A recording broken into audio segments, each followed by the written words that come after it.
Hoy estamos de vuelta con la historia.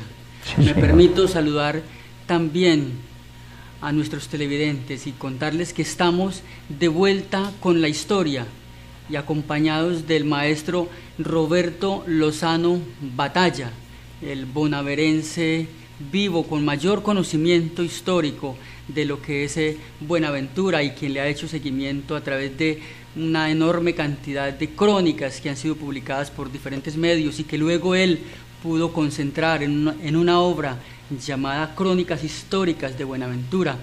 A través de esta obra, entonces, que es como nuestra guía, nuestra referencia, vamos a conversar con ustedes a lo largo de este programa, de vuelta con la historia, para profundizar en esas anécdotas, en esos recuerdos, en esas remembranzas que con su riqueza literaria y con su gran fluidez verbal sabe expresar el maestro Roberto Lozano Batalla. Es entonces un gusto para nosotros invitarlos a acompañarnos en esta travesía por la historia de Buenaventura, partiendo de los orígenes, pero también trayendo hasta nuestros días las reflexiones, los puntos de vista y las miradas de quien de manera tan comprometida le ha hecho seguimiento a Buenaventura y a sus vivencias. Es un gusto entonces, maestro. Esta obra nos habla en su primer capítulo, el que queremos abordar, de Buenaventura, una ciudad multiétnica. Es suya la palabra.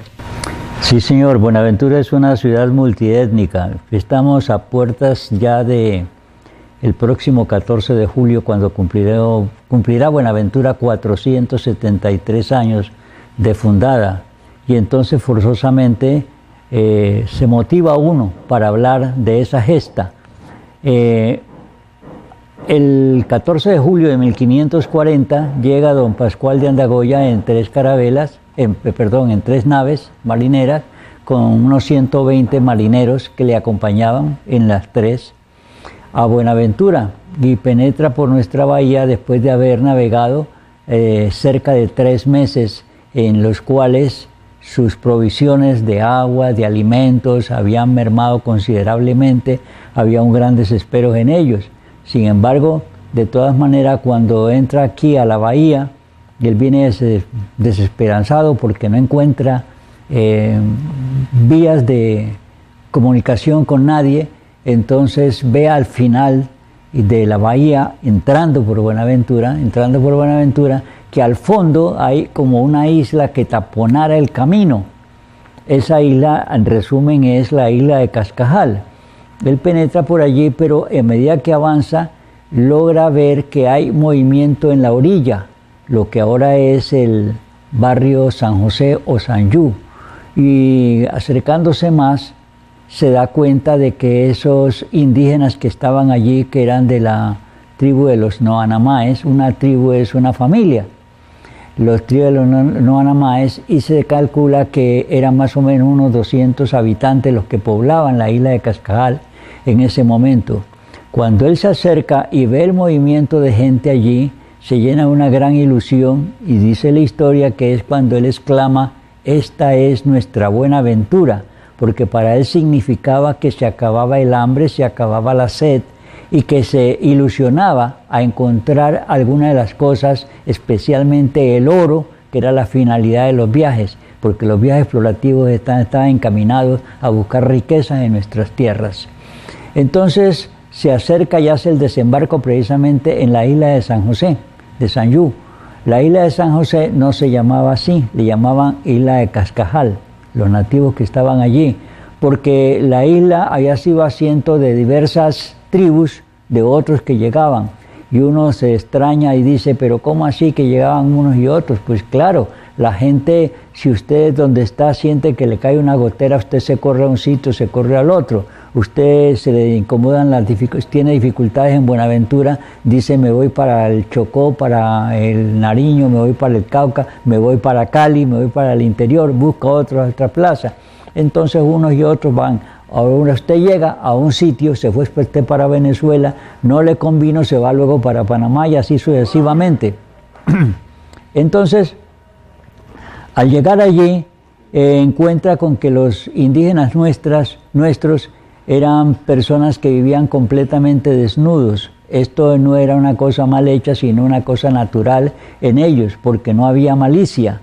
Entonces eran hombres adultos, eran ancianos, eran jóvenes, eran niños, eran personas enfermas en una población de 200 personas. Y esas 200 personas se albergaban más o menos entre 15 o 20 casitas palafíticas que teníamos en el sitio. Cuando llegan 10 tiene un nombre, como dije antes, Isla de Cascajal, pero el español, que viene patrocinado por los reyes católicos, por la religión católica, trae sacerdote en compañía y trae también las ilusiones de propagar su fe religiosa ante los demás. Entonces, al llegar allí, piensa que debe darle nombre al sitio y es el fundador el que le da el nombre a ese sitio de San José, que se convierte en el primer barrio que ha habido en Buenaventura. Eso fue el 14 de julio de 1540.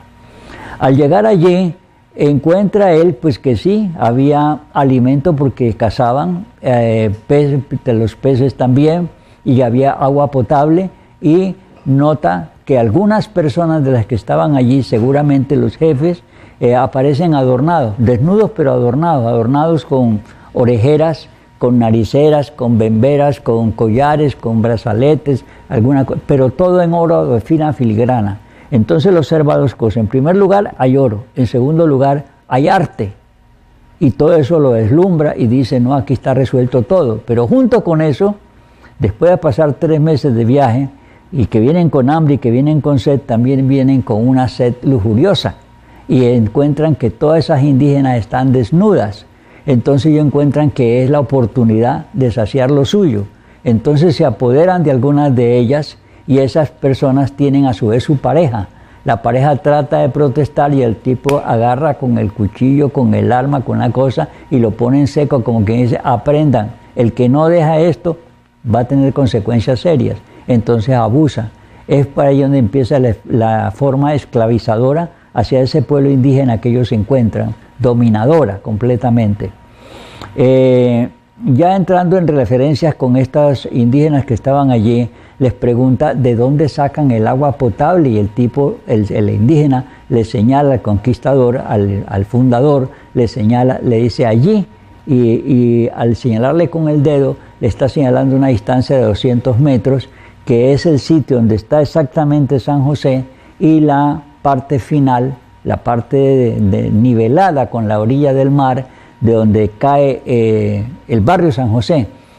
Recordemos que en la calle Sexta con Primera hay un establecimiento llamado Embajada Vallenata, y al pie de al lindero de esa Embajada Vallenata hay unas escalinatas de gruesos escalones y descansan en el piso al nivel del mar. Entonces le dice allí, y resulta que era porque esa Embajada Vallenata está sobre la loma más alta de la isla de Cascajal de Buenaventura y tiene calculado 15 metros de elevación. Esa esquina recibe la afluencia de una quebrada llamada Tequendama y también de otra llamada La Virgen. De allí proviene el nombre de la calle La Virgen, porque da esos frutos. Como allí fluye la montaña, entonces descarga al pie de ese nivel del mar el oro que baña de esa misma montaña. Ustedes dirán, pero ¿cuál oro va a bañar allí? Yo he estado allí muchas veces y no he visto oro. Pero es que usted va a cualquier mina y usted tira ojo y no ve el oro. El oro hay que buscarlo, hay que cernirlo, que es lo que hacen con las bateas y las cosas. Entonces, sí señor, y es tan cierto que actualmente si usted hace la visita a ese puesto de Sanyú y le pregunta a las personas que moran allí, ¿verdad que aquí es que sacan oro? Han pasado 473 años y allí le confirman, sí señor, ahí todavía se saca oro. Entonces uno podría decir, imposible que después de 473 años se siga produciendo oro. Recuerde que cuando usted viaja por carretera a Cali, al pasar por la carretera Cabal Pombo, llega al kilómetro 52 y hay allí una esquina que llaman Las Lajas, que es donde sacan unas placas que sirven para empañetar las paredes y las cosas, adornarlas. Y si usted se fija en eso, usted encuentra que al pie de esa carretera, en esa curva, hay una gran cantidad de montones de las lajas que han sacado. Y encuentra también una serie de camiones cargando esas lajas y se las están llevando. Y si usted pregunta, le dicen, ahí el que quiere saca. Y eso es cierto, cualquiera va y saca lajas de allí. Pero resulta que la historia nos enseña también que esa carretera se inició en 1951. La inició el presidente Laureano Gómez Castro. Y el presidente en 1951, al pasar por allí, ya las piedras, las lajas, las venían explotando. Han pasado más de 50 años, 60 años, han pasado 60 años, y si usted al pasar allí se fija, la montaña sigue igual de grande, igual, el mismo tamaño, porque según dicen los estudiosos de la geología, dicen que las montañas reproducen las riquezas de la tierra, de la misma manera que lo hace un árbol. Usted a un árbol le arranca una rama y le sale otra, le arranca hojas y le salen otras hojas, así sucesivamente. El oro se restituye. Por eso es que en Zaragoza sacaron oro en gran cantidad desde el 2009 para acá y resulta que no han parado. Hace 2 o 3 días publicaba la prensa que las autoridades dañaron con explosivos un par de retroexcavadoras. Pero la misma crónica nos dice que hay 25 excavadoras más, o sea que siguen sacando después de tanto correteo que se le ha hecho. Todo lo que han sacado y sigue apareciendo oro en cantidades grandes. Entonces la riqueza la tenemos en Buenaventura y se nos perfila en primer lugar en ese sitio de San José Ossanyú, que era donde llegó el conquistador, el fundador, y entonces se orienta con ellos. Cuando ha pasado algún tiempo, los indígenas vienen proveyendo tanto de alimentos como de agua y también de oro a este hombre, están fastidiados con ello, y esta es una deducción que hace el historiador cuando hace la narrativa. Dice, ¿cómo me lo quito de encima? Entonces se le ocurre decirle al conquistador, le dice, mire, yo conozco un par de sitios donde puedo llevarlos, ilustrarlos, porque se produce mucho más oro que acá. Y entonces se refería a Raposo, que queda a 50 kilómetros de distancia de Buenaventura hacia Cali, o al Chicayá, que queda a 70 kilómetros. Entonces él le cree al indígena y es cuando, recién llegado, cuando arma viaje de Buenaventura hacia esos lugares guiado por el indígena. Y efectivamente cuando llega a Raposo y cuando llega a Chicayá, encuentra que eso está cuajado de oro también y funda allá los primeros puertos que hay en Buenaventura, pero que son puertos fluviales, porque recordemos que el Raposo a 50 kilómetros está a 500 metros sobre el nivel del mar, y en Chicayá a 70 kilómetros de distancia está a 700 metros sobre el nivel del mar. Entonces allá son puertos fluviales, aquí es puerto marítimo. Entonces se va para allá con esta gente y eso. Pero antes de irse es cuando le dice a su lugarteniente, al que encomendó para que fundara Buenaventura, ¿cómo se llama? Juan de Ladrilleros. Juan de Ladrilleros, precisamente. Mira, yo soy el alcalde del pueblo, es por decir una ficción que hago yo soy el alcalde del pueblo, tú quedas encargado de esto, y tú vas a hacer la fundación y le vas a poner el puerto de Buenaventura. El hombre se queda para cumplir el mandato, la misma forma como hoy en día el alcalde se retira y le deja encargado a quien lo suplanta para que haga funciones completas. Entonces por eso se sabe que don Juan de Ladrilleros funda Buenaventura, pero por orden de don Pascual de Andagoya. Hace esa labor. Bien, entonces don Pascual se fue para allá y de ahí se va para Cali y cosas tal. Pero volvamos a Buenaventura y tenemos que al pasar de los primeros 20 años y desde la llegada del español empieza a fundirse la sangre del español con la indígena. Recordemos que dije de entrada que él viene lujurioso, viene desesperanzado con las cosas y encuentra la solución a la mano, abusivamente, pero la encuentra. Entonces empieza la reproducción, y esta reproducción significa la combinación de la sangre blanca con la sangre indígena. Pero han pasado 20 años y han nacido algunos chicos, vamos apareciendo, pero junto con eso, como algunos indígenas se rebeldizaban y el español los asesinaba para que no le estorbaran en lo que él quería, entonces mataron la fuerza laboral. los que cazaban, los que pescaban, los que explotaban el oro, los que hacían un mandado, hacían lo otro. Y en vista de esa falta de esa fuerza física es cuando el español emprende un viaje de regreso hacia España. Y al llegar a España pasa a la línea limítrofe, a la zona limítrofe que es África, y entonces allí en unos sitios y el otro compran esclavos y esclavas negras para traerlas a Buenaventura. ¿En qué las traen? En buques similares a los que habían venido, que eran veleros. Esos veleros son barcos, que es bueno aclararlo, los mismos era la Pinta, la Niña y la Santa María, buques que no eran ninguno más grande que ninguno de los pesqueros que tenemos aquí en Buenaventura o de los buques costaneros, buques que no llegaban a 30 metros de eslora, o sea de largo, ni de a 10 metros de ancho, tenían entre 6 y tenían 26 metros de largo. Entonces en esos buques tan pequeños, para saber que le meten 40 tripulantes, tenían que almacenar gran cantidad de alimentos, gran cantidad de agua, tener todas las clases de provisiones para poder sostenerse por 2 o 3 meses en un viaje de esa naturaleza. Pero entonces cuando van a venir ya con esos esclavos que han traído para reemplazar la fuerza laboral que desapareció por los asesinatos que cometieron contra los indígenas, entonces, y poderlos dominar, hay que tener en cuenta que quien va a comprar frutas ve el racimo, ve la cantidad de fruta allí dispersa y nadie elige la peor, sino la mejor. Entonces los hombres negros que conseguían o las mujeres negras que conseguían eran los más jóvenes, los más apuestos, los más altos, los más fuertes. Y esa gente era de posible asalto contra la tripulación del buque, y para controlarlos entonces en el viaje de venida los meten a la bodega, y a la bodega le ponen una especie de tapa consistente en unos ojos que les permiten observar a la vez que oxigenar y darle algo de sol a esas personas, y los observan.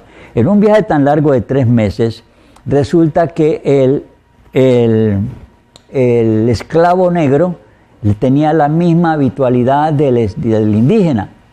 Eran personas que vivían usualmente desnudos. Entonces desnudos también es como los meten allí a unos y otros. Y durante el viaje el español que los lleva está observando lo que hacen. Y como eran gente jóvenes, llenas de vigor y cosa tal, y en un viaje tan largo empieza la procreación del negro con la negra. Y el español está viendo y se antoja y dice dame mi parte o coge su parte. Y entonces cuando esa gente llega en esa nave de regreso, de llegada pues a Buenaventura trayendo a esa persona, ya vienen muchas mujeres de esas negras embarazadas de sus congéneres como también embarazadas de algunos españoles. Entonces ya tenemos que acá se está dando la combinación del blanco con la indígena, y aquí se está dando la combinación del blanco con la indígena como del negro, del blanco con la negra como del negro con la negra. Ya viene una mezcla mucho más avanzada. Cuando llegan a Buenaventura, entonces el español empieza a seguir combinando, combinaba con indígenas como combinaba con mujeres negras también. Entonces había una trilogía de sangres allí mezcladas.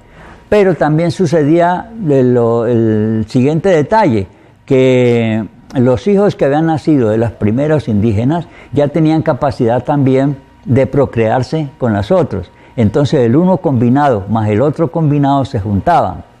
Yo he explicado en varias oportunidades en conferencias que algo similar ocurrió con mi vida. Mi papá era un hombre blanco.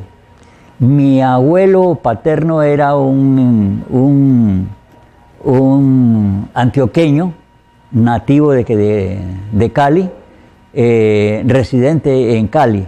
Y mi abuela era una española blanca. Y mi abuelo era un antioqueño blanco. Y digo que el uno era blanco y el otro blanco simplemente por significar que hay antioqueños que no son blancos, sino que son negros.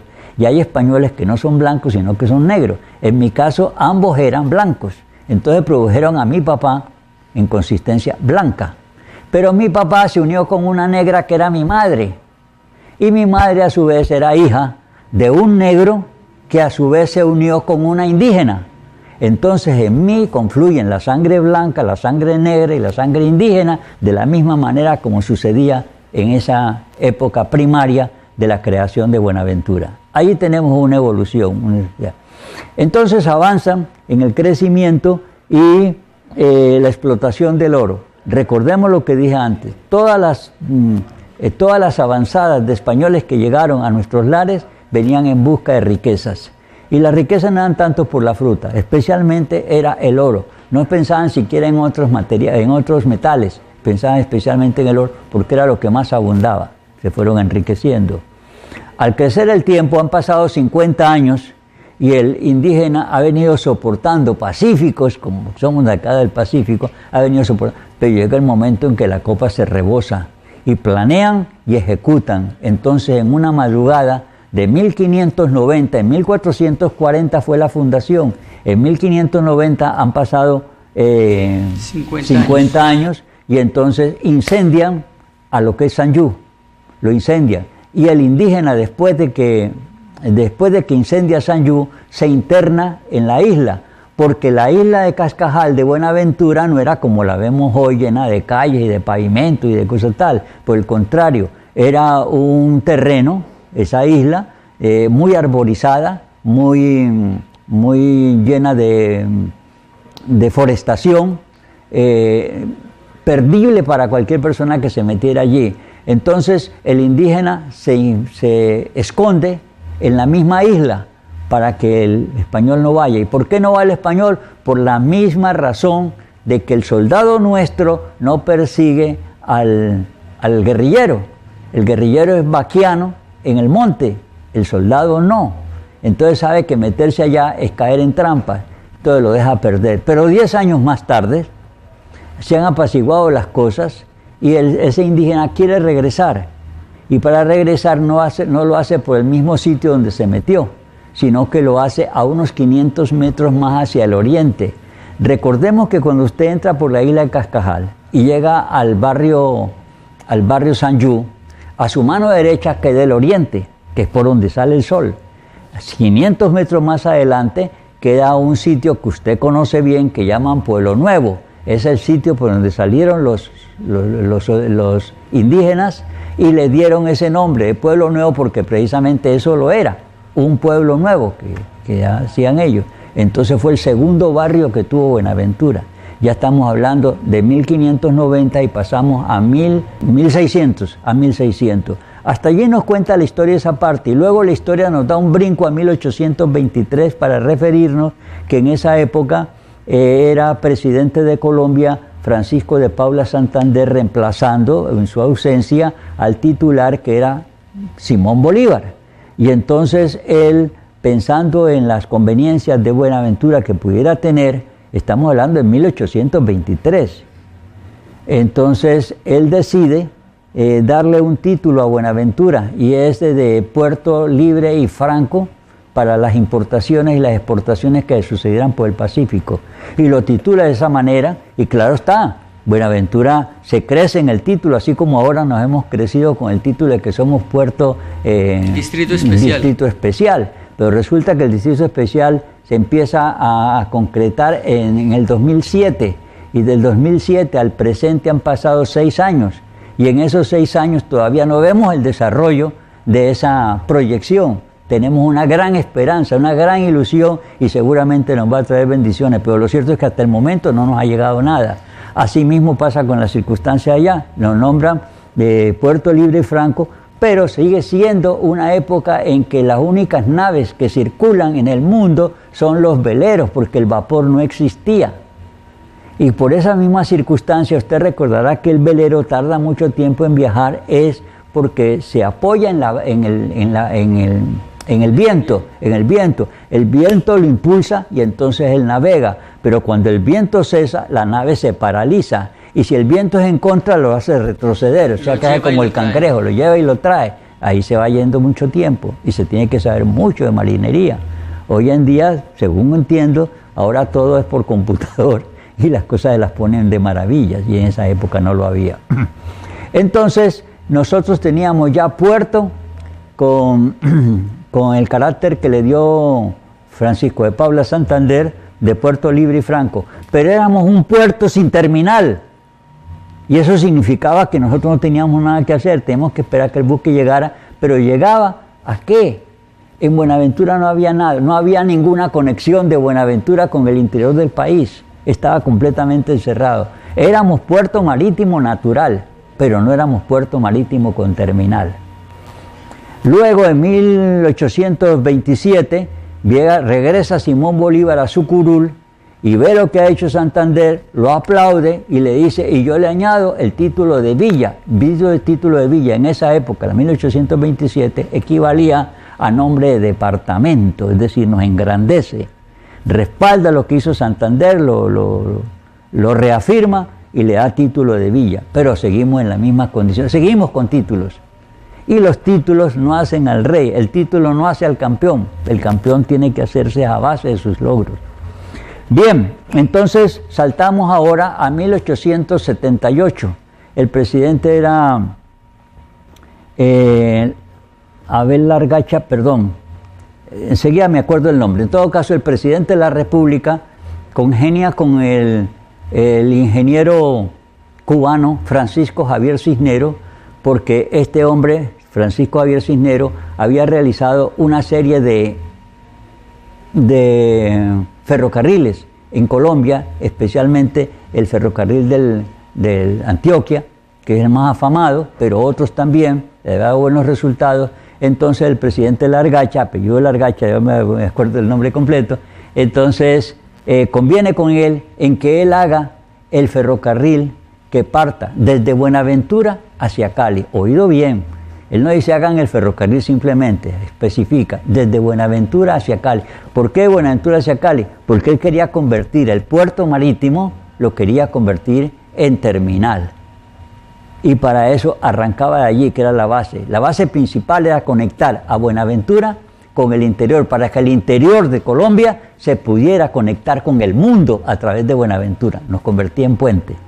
Entonces en 1878 convienen entre ellos para realizar el ferrocarril del Pacífico. El ferrocarril del Pacífico se conviene en que Cisneros hace el estudio, y allí trabajó bastante Jorge Isaac como topógrafo, y eso le da, dice, una medida de 174 kilómetros. Recordemos que la carretera vieja, llamada Simón Bolívar, tiene 142 y que la carretera Cabal Pombo tiene 124, pero la carretera del ferrocarril, la carrilera del ferrocarril tiene 174 kilómetros, o sea que la construcción tenía que ser sobre una base de 174 kilómetros.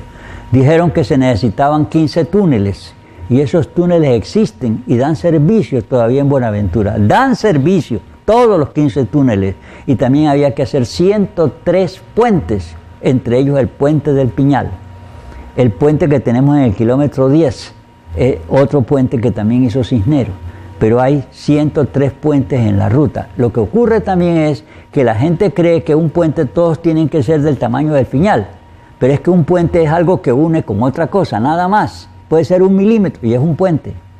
Entonces esos puentes se hicieron, los 103 puentes, los 15 túneles, los 174 kilómetros, partiendo de Buenaventura. Pero resulta que la isla de Cascajal, para poder pasar a la zona continental, estaba aislada, porque por ser isla estaba rodeada de agua por todas partes, como lo sigue siendo hasta el momento de hoy. Pero había una separación entre la isla de Cascajal y la zona continental. Y la distancia es de 200 metros, que es entonces cuando Cisneros tiene que hacer el primer puente de los 103. Y ese puente es el que usted conoce como el nombre del puente del Piñal, pero él lo hace en madera, totalmente en madera. Lo ejecuta y servía exclusivamente para que pasara el tren, por sobre él el tren. Pero más o menos a los 6 meses el puente flaqueó y hubo que repetirlo. Esta vez eligieron mejor las maderas, lo hicieron mejor y lo hicieron diferente en el sentido de que permitía el paso del tren, pero además le añadieron un paso peatonal, que además servía para semovientes. Un paso peatonal de aproximadamente 2 metros de ancho. En ese paso peatonal, pues no cabría hoy en día un automóvil. Y entonces, ¿por qué son tan brutos, hombre? Todo un ingeniero tan afamado y ¿por qué hace eso tan estrecho? Pues porque en esa época el automóvil no existía. Y como no existía, no estaba previsto. Entonces, como no soñaban que eso tenía que hacerse, él hizo lo que era útil en el momento.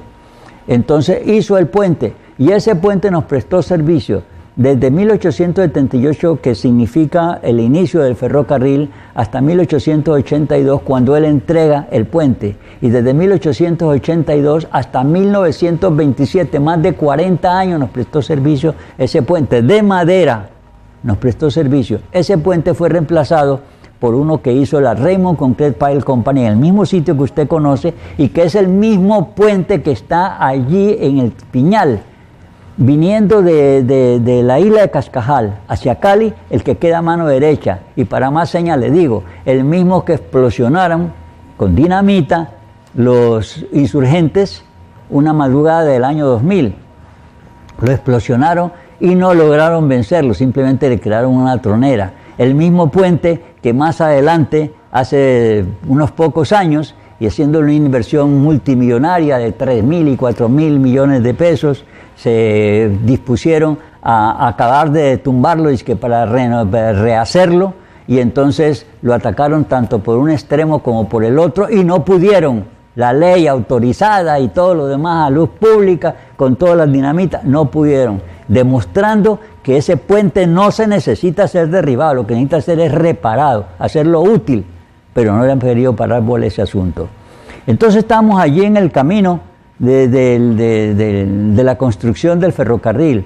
El ferrocarril se inicia en 1878 y por fin logra coronar en Cali el 1 de enero de 1915. Han pasado 37 años en la construcción. Cuando ya logra coronar el tren allá, entonces ya el interior se comunica con Buenaventura. Pero entonces había un gobernador llamado, apellido Rengifo, ya le contaré el nombre completo.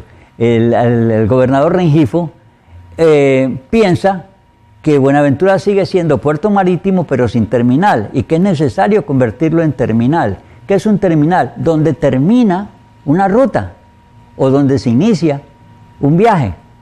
Y entonces había que hacerle un terminal. Entonces cuando él se dispone a que se haga el muelle Rengifo, el llamado muelle Rengifo, en honor, que se le da ese nombre, en honor al mismo gobernador que nos lo aporta. Y eso lo hace entre 1918 y 1921, se construye. Al construirse, ya el tren puede llegar hasta allí. En 1921 ya puede llegar hasta allí, entonces ya se sabe que Buenaventura es puerto marítimo, ahora sí con terminal, pero el terminal era solamente una bodega. Cuando se construye la bodega del muelle Rengifo, se le crea un muelle paralelo, un brazo de mar, que todavía existe.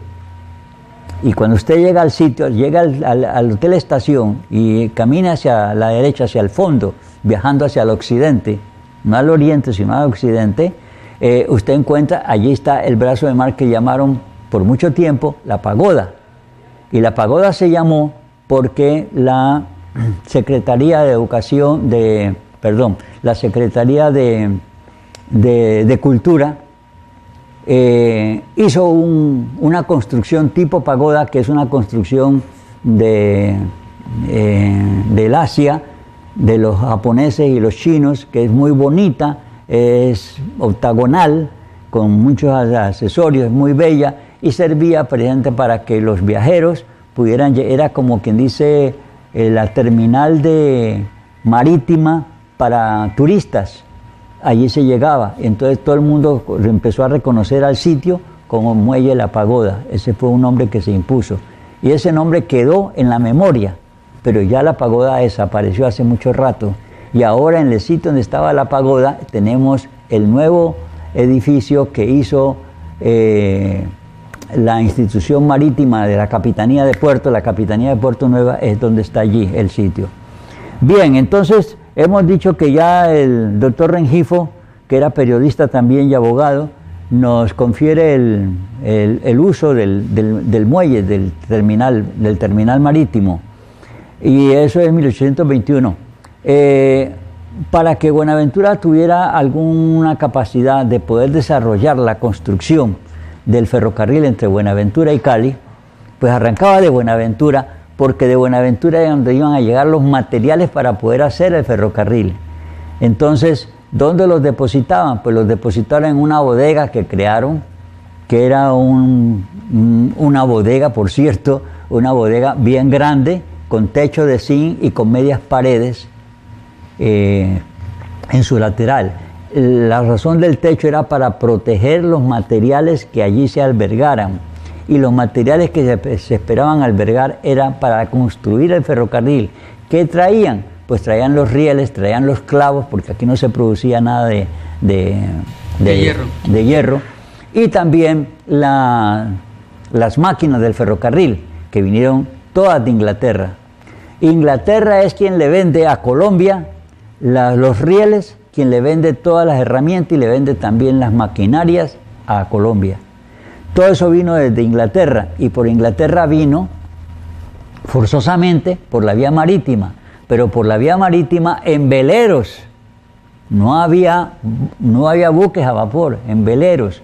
Entonces llegaba con una gran dificultad.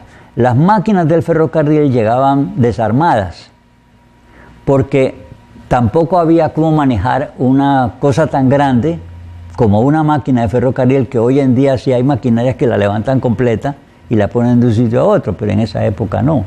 Entonces, al hacer esa circunstancia, cuando los buques llegaban, entonces descargaban en pangones en la bahía, y luego cruzaban el mar, se acercaban a este sitio y los depositaban en la bodega. La bodega que yo le estoy diciendo, que fue la primera que hicieron para ese propósito, quedaba exactamente donde ahora está el edificio del café, en la parte donde usted ha visto que está la zona bancaria, que es a continuación del Hotel Estación, en toda esa esquina. Y hay foto que lo demuestra. Así es que lo que estoy diciendo tiene un apoyo válido para el propósito. Y yo la tengo. Bueno, entonces, esa fue la primera estación de ferrocarril que hubo. ¿Por qué la primera estación? Porque ahí se comenzó a hacer el primer trabajo del ferrocarril.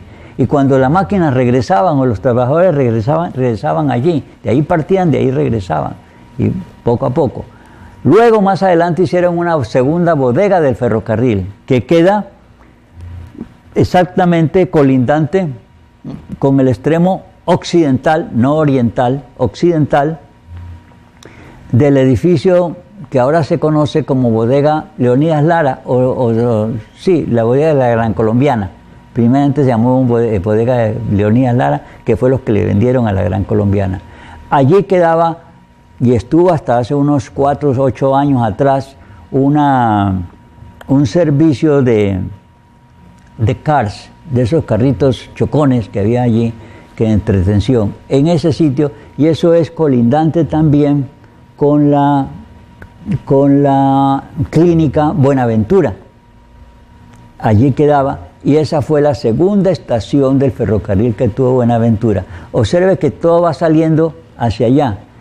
La primera está en el kilómetro 1, porque el kilómetro 0 se inicia al pie del Hotel Estación.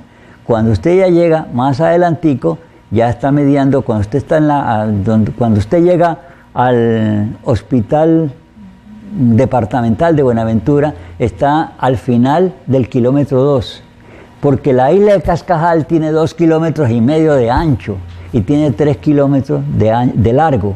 Bien pequeña. Es bien pequeña, y si usted multiplica eso le da aproximado 8 kilómetros cuadrados. Y si usted piensa que Buenaventura tiene 6.078 kilómetros y que la isla de Cascajal apenas tiene 8, tiene usted que pensar que forzosamente la isla de Cascajal es el cerebro de Buenaventura. Recordemos que la cabeza es 7 veces más pequeña que el cuerpo humano.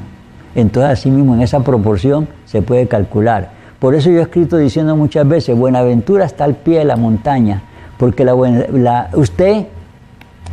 la persona se identifica donde está la cabeza. Donde están sus pies uno no piensa que está usted. Donde está su cabeza, sí. Eso no quiere decir que los pies no sean parte de su cuerpo. Y entonces así mismo nos pasa con ese detalle. Entonces Se hace la primera bodega, la segunda bodega. La tercera bodega se hace ya cruzando el puente del Piñal a mano izquierda, y posiblemente usted la conoció porque era una bodega en ladrillos, bien construida, bien fuerte, y que duró hasta el momento en que hicieron el tramo de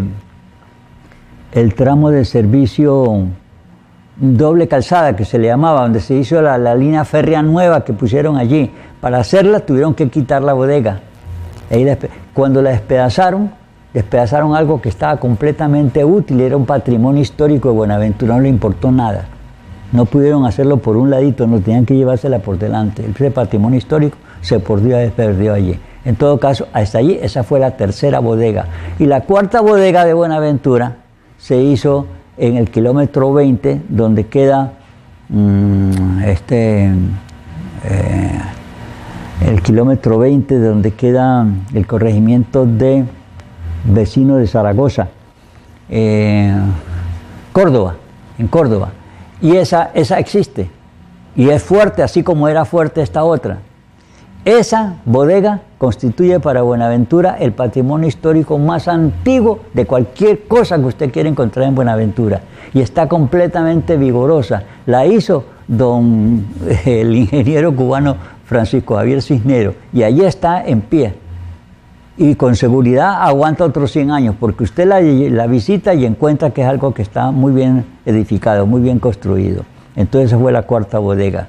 Cuando usted conoce la antigua bodega del ferrocarril que quedaba frente al Hotel Estación, esa viene siendo ya la quinta bodega, pero la lujosa, la bonita, la que quedaba frente, y esa la hacen en el año 34.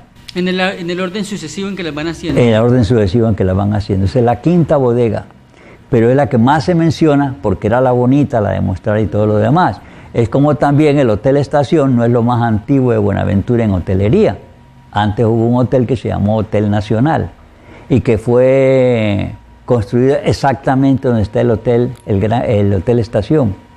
Allí había un promontorio, una peña, porque dato curioso que le digo en esta atropellada biografía que le estoy haciendo de Buenaventura, dato curioso es decirle que la única zona que la isla Cascajal tiene de base rocosa es esa esquina donde está el Hotel Estación y donde está el edificio del café.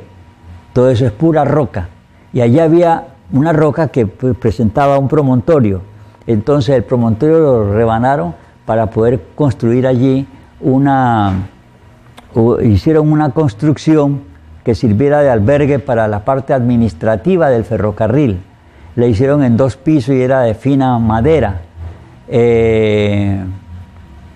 Y esa construcción fue derruida cuando se dispuso a hacer el Hotel Estación, que le tocó dirigir al general Alfredo Vázquez Cobo, que también era el primer administrador que tuvieron los ferrocarriles en Buenaventura. Entonces de esa manera se elaboró esa parte. Cuando ya sacaron a el antiguo Hotel Nacional, para reemplazarlo por el Hotel Estación, entonces ya vino pues esa nueva marginalidad. Recordemos que el Hotel Estación nace el 19 de septiembre de 1925, pero nace con 2 pisos nada más, con todos sus otros accesorios, pero con 2 pisos. El tercer piso se lo adjudican en 1934 y apenas en 1934 es cuando hacen la quinta estación del ferrocarril, la lujosa, la bonita, que nos la han reemplazado ahora con otra cosa. Maestro Roberto Lozano Batalla.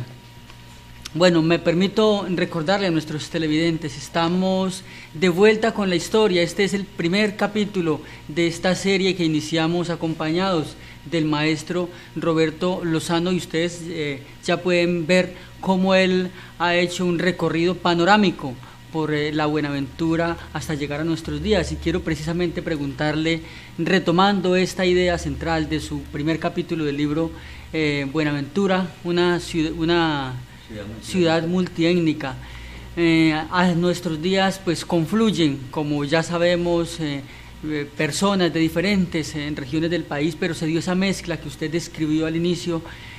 ¿Cómo está de manera panorámica, para terminar este primer capítulo de nuestro programa, entonces, esa visión de la ciudad que usted llama la ciudad multiétnica? Pues la visión que se establece es que Buenaventura tiene 473 años de historia, pero solamente tiene 135 años de desarrollo de progreso.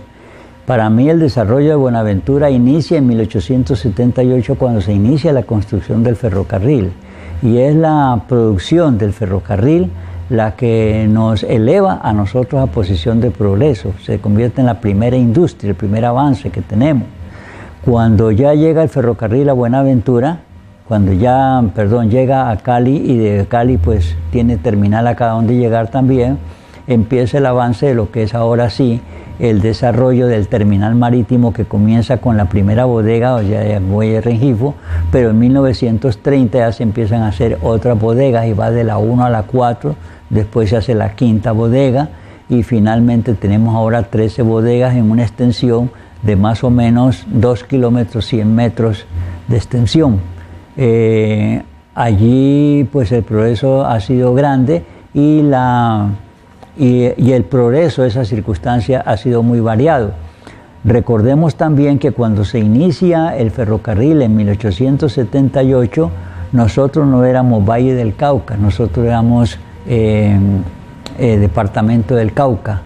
Entonces, cuando se habla del ferrocarril, no se habla del ferrocarril del Pacífico, se habla del ferrocarril del Cauca. Cuando originalmente se comienza a hablar del ferrocarril. Cuando originalmente se comienza el ferrocarril del Cauca, y con ese nombre dura hasta 1910, 5 años antes de que el ferrocarril llegue a Cali. En 1910 es cuando se hace la transición por orden del gobierno central de que al Cauca se le segrega la parte correspondiente al Valle del Cauca. El Cauca sigue y quedamos nosotros con la parte que nos dejaron, que sea Valle del Cauca. Entonces allí cambia el nombre del ferrocarril, ya no se le llama Ferrocarril del Cauca, sino que se le llama Ferrocarril del Pacífico.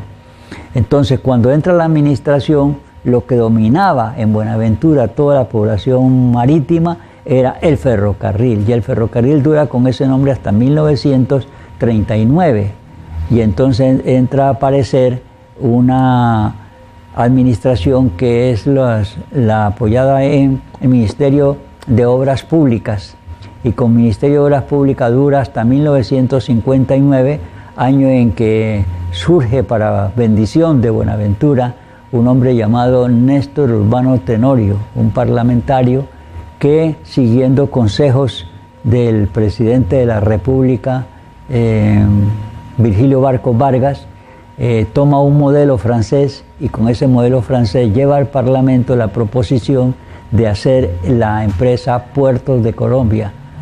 Pero lo que él buscaba era crear independencia al terminal marítimo de Buenaventura. Ya en esa época nosotros teníamos mucha fuerza. Hasta 1953 a Barranquilla se le llamaba la Puerta de Oro de Colombia, porque ellos eran los mandamás. Pero ya en 1959 nosotros ya superábamos a Barranquilla, y superar a Barranquilla significaba que le ganábamos a Santa Marta, Cartagena, al Puerto Seco de Bogotá y de Tumaco. Le ganábamos a todos juntos. Entonces, cuando él logra eso, los otros puertos dicen, pero ¿cómo van a hacer un puerto para Buenaventura y no un puerto para el resto del país? Y consiguen meterse. Entonces por eso se habla ya en plural, no de puertos, sino de puertos de Colombia. Surge la empresa entonces Puertos de Colombia en 1959 por ley, y por ejercicio en 1961. De 1961 dura 30 años hasta 1991, cuando el señor presidente de la República, César Gaviria Trujillo, llega con su eslogan de "Bienvenidos al futuro", y agarra y ¡pum!, nos quita el terminal marítimo. Y luego en el 94 surge la empresa Sociedad Portuaria Terminal, que es la que nos está administrando ahora. Bien, maestro, nosotros estamos llegando entonces así como al final de nuestro primer capítulo de esta serie que llamamos De Vuelta con la Historia. ¿Cómo se ha sentido? Rico, rico porque pues yo no puedo vivir pensando en estas cosas, pero cuando se me consulta, inmediatamente me pone a viajar y yo intento poner viajar, él escucha.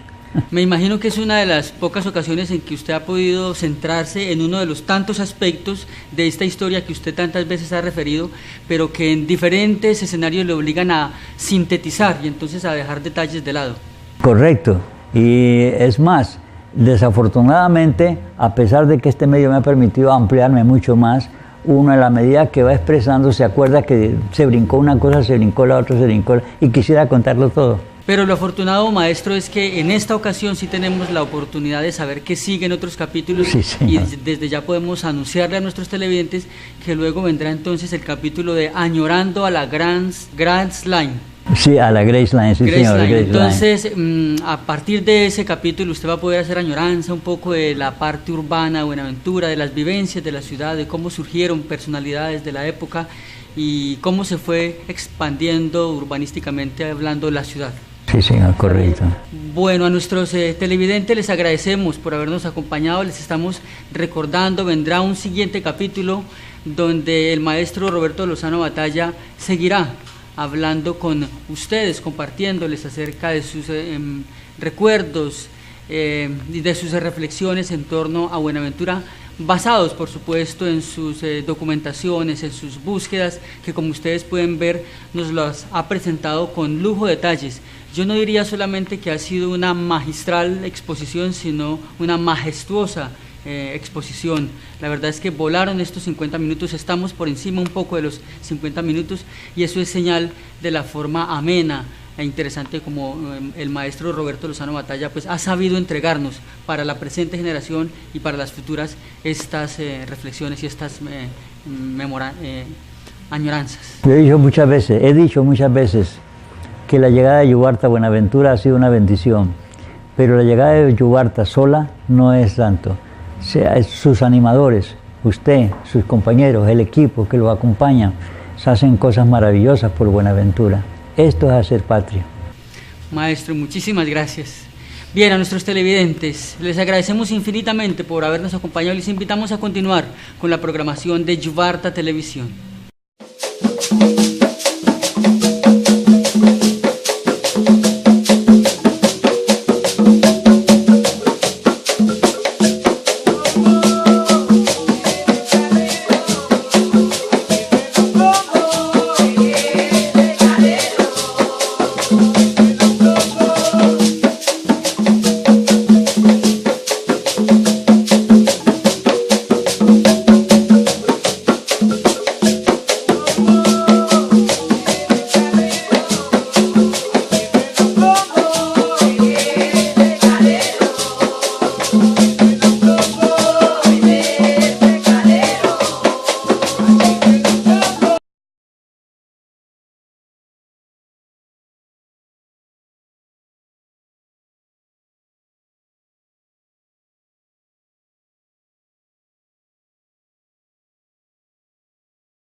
estamos de vuelta con la historia.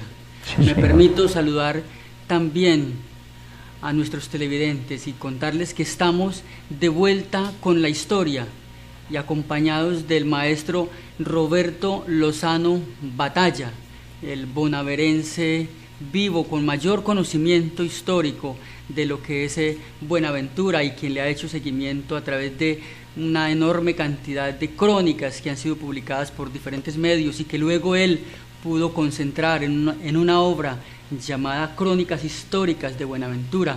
A través de esta obra, entonces, que es como nuestra guía, nuestra referencia, vamos a conversar con ustedes a lo largo de este programa, de vuelta con la historia, para profundizar en esas anécdotas, en esos recuerdos, en esas remembranzas que con su riqueza literaria y con su gran fluidez verbal sabe expresar el maestro Roberto Lozano Batalla. Es entonces un gusto para nosotros invitarlos a acompañarnos en esta travesía por la historia de Buenaventura. Personas enfermas en una población de 200 personas. Y esas 200 personas se albergaban más o menos entre 15 o 20 casitas palafíticas que teníamos en el sitio. Cuando llegan 10 tiene un nombre, como dije antes, Isla de Cascajal, pero el español, que viene patrocinado por los reyes católicos, por la religión católica, trae sacerdote en compañía y trae también las ilusiones de propagar su fe religiosa ante los demás.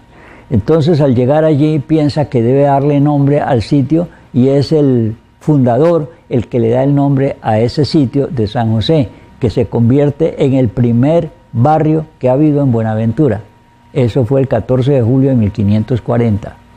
Al llegar allí, encuentra él pues que sí, había alimento porque cazaban los peces también, y había agua potable, y nota que algunas personas de las que estaban allí, seguramente los jefes, aparecen adornados, desnudos pero adornados con orejeras, con nariceras, con bemberas, con collares, con brazaletes, pero todo en oro de fina filigrana.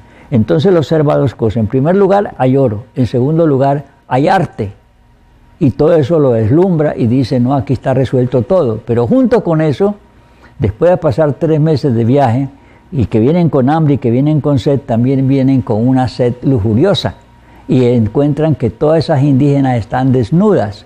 Entonces ellos encuentran que es la oportunidad de saciar lo suyo.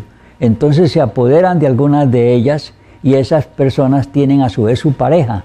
La pareja trata de protestar y el tipo agarra con el cuchillo, con el arma, con la cosa, y lo pone en seco, como que dice, aprendan. El que no deja esto... Partiendo de los orígenes, pero también trayendo hasta nuestros días las reflexiones, los puntos de vista y las miradas de quien de manera tan comprometida le ha hecho seguimiento a Buenaventura y a sus vivencias. Es un gusto entonces, maestro.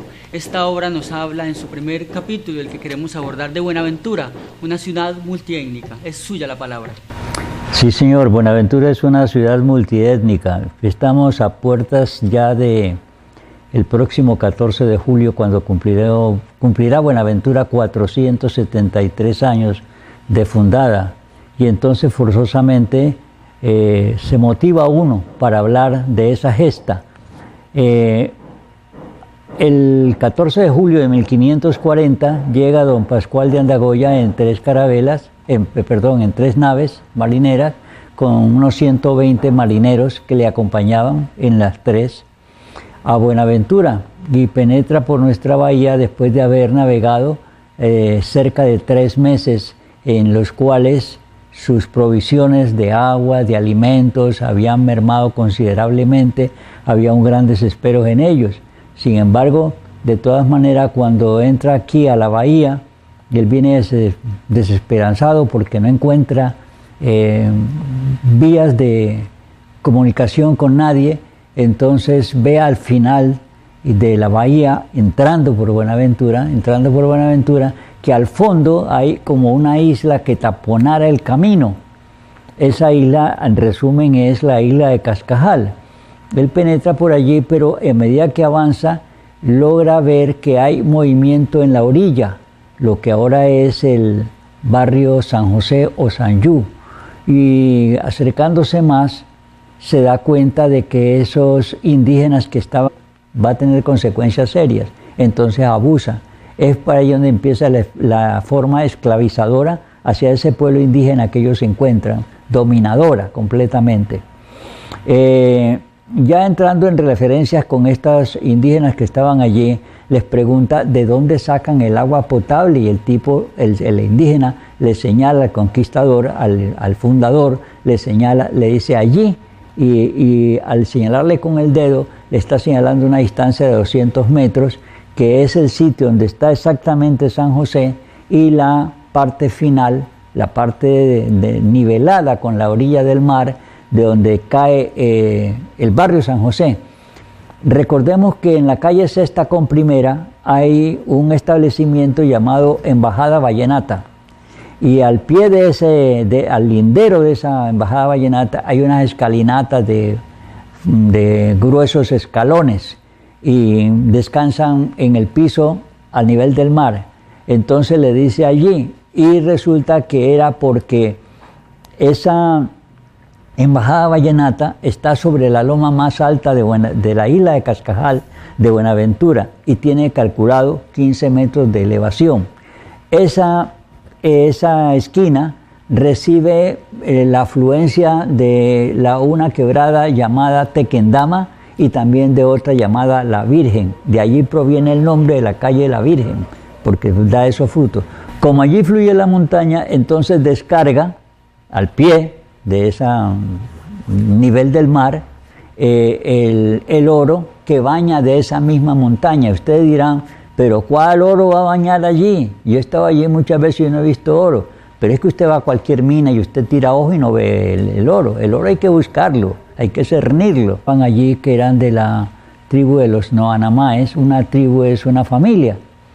Los tribus de los Noanamaes, y se calcula que eran más o menos unos 200 habitantes los que poblaban la isla de Cascajal en ese momento. Cuando él se acerca y ve el movimiento de gente allí, se llena de una gran ilusión y dice la historia que es cuando él exclama: esta es nuestra buena aventura, porque para él significaba que se acababa el hambre, se acababa la sed, y que se ilusionaba a encontrar alguna de las cosas, especialmente el oro, que era la finalidad de los viajes, porque los viajes explorativos estaban encaminados a buscar riquezas en nuestras tierras. Entonces se acerca y hace el desembarco precisamente en la isla de San José, de Sanyú. La isla de San José no se llamaba así, le llamaban isla de Cascajal, los nativos que estaban allí, porque la isla había sido asiento de diversas tribus de otros que llegaban, y uno se extraña y dice, pero ¿cómo así que llegaban unos y otros? Pues claro, la gente, si usted donde está siente que le cae una gotera, usted se corre a un sitio, se corre al otro. Usted se le incomodan tiene dificultades en Buenaventura, dice me voy para el Chocó, para el Nariño, me voy para el Cauca, me voy para Cali, me voy para el interior, busca otra plaza. Entonces unos y otros van. Ahora usted llega a un sitio, se fue usted para Venezuela, no le convino, se va luego para Panamá y así sucesivamente. Entonces, al llegar allí, encuentra con que los indígenas nuestros eran personas que vivían completamente desnudos. Esto no era una cosa mal hecha, sino una cosa natural en ellos, porque no había malicia. Entonces eran hombres adultos, eran ancianos, eran jóvenes, eran niños, eran